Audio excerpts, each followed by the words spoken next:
Hello बच्चों, let's see this question. The question says an electron mass m with an initial velocity v is equal to v naught I cap is in an electric field E is equal to minus E naught I cap. E naught is equal to constant and greater than 0. Its de Broglie wavelength at time t is given by. Question कह रहा है कि एक electron है जिसका कि मास m है और उसका इनिशियल वेलोसिटी है v नॉट आई कैप। उसके बाद उसको रखा गया एक इलेक्ट्रिक फील्ड में जहाँ पे इलेक्ट्रिक फील्ड का मैग्नीट्यूड है minus E not I cap. उसके बाद वी नॉट और ई नॉट जो है कांस्टेंट है और दोनों ग्रेटर देन जीरो है। अब क्वेश्चन में पूछा है कि जो इलेक्ट्रॉन है उसका डी ब्रॉगली वेवलेंथ क्या होगा किसी टाइम टी पे। तो पहले तो इस क्वेश्चन का की कॉन्सेप्ट समझते हैं। की कॉन्सेप्ट इस की कॉन्सेप्ट का जो होगा वो एक फॉर्मूला होगा और वो फॉर्मूला होगा क्वेश्चन में बेसिकली लेमडा पूछा है। तो लेमडा इज इक्वल टू होता है एच अपॉन एम भी। ठीक है, अब क्वेश्चन में देखो एच सेम है, एम भी सेम है। ठीक है, मतलब सेम रहेगा टाइम के साथ, बस भी जो है वो टाइम के साथ चेंज होगा। अब भी टाइम के साथ क्यों चेंज होगा? क्योंकि यहाँ पे इलेक्ट्रिक फील्ड है। अभी इस इलेक्ट्रिक फील्ड के कारण इलेक्ट्रॉन में कुछ ना कुछ एक्सलेशन आएगा। अब कुछ ना कुछ अगर एक्सलेशन आएगा तो वेलोसिटी भी टाइम के साथ चेंज होगा। तो बस इस भी के चेंज होने से डी ब्रॉगली वेवलेंथ भी टाइम पे डिपेंडेंट हो जाएगा। तो अब आते हैं भी निकालते टाइम के साथ क्या होगा। तो पहले तो इस क्वेश्चन में हम लोग एक्सलेशन निकालेंगे इलेक्ट्रॉन का। तो इलेक्ट्रॉन का एक्सलेशन क्या आ जाएगा? इलेक्ट्रॉन का एक्सलेशन का फॉर्मूला होता है ई अपॉन एम, मतलब f upon m, f upon m.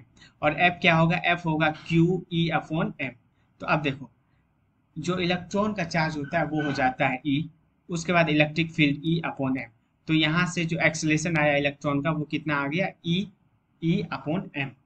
उसके बाद देखो जो वेलोसिटी होगा, वेलोसिटी होता है v is equal to u plus a t. U क्या है? यहाँ पे क्वेश्चन में यू नहीं दिया हुआ है तो यू को हम लोग यहाँ पे यू दिया हुआ है वी नॉट के बराबर। तो ये देखो वी नॉट। उसके बाद ए क्या है? ए है small e capital E upon m और टाइम टी। तो ये आ गया क्या? Time dependence of velocity. अब देखो लेमडा क्या था? लेमडा था अपना एच अपॉन एम भी। तो हम लोग क्या किए? एच अपॉन एम और यहाँ पे v naught plus e t upon m. ठीक है, तो अब देखो ऑप्शन में ऐसा ऑप्शन है क्या? देखते हैं।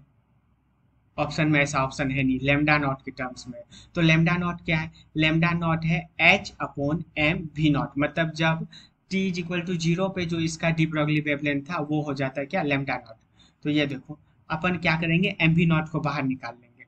यहाँ से जैसे ही वी नॉट को बाहर निकाले तो ये आ गया h upon m v naught one plus और ये आ गया e capital E t upon m v not.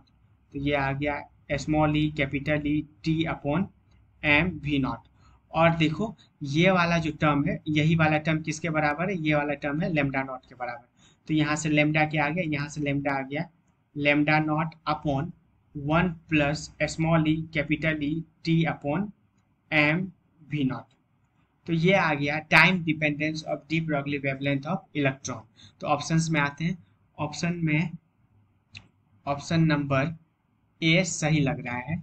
ए, हाँ ए सही है। तो hence option number A is the right answer. Hope you understood it well. Best of luck.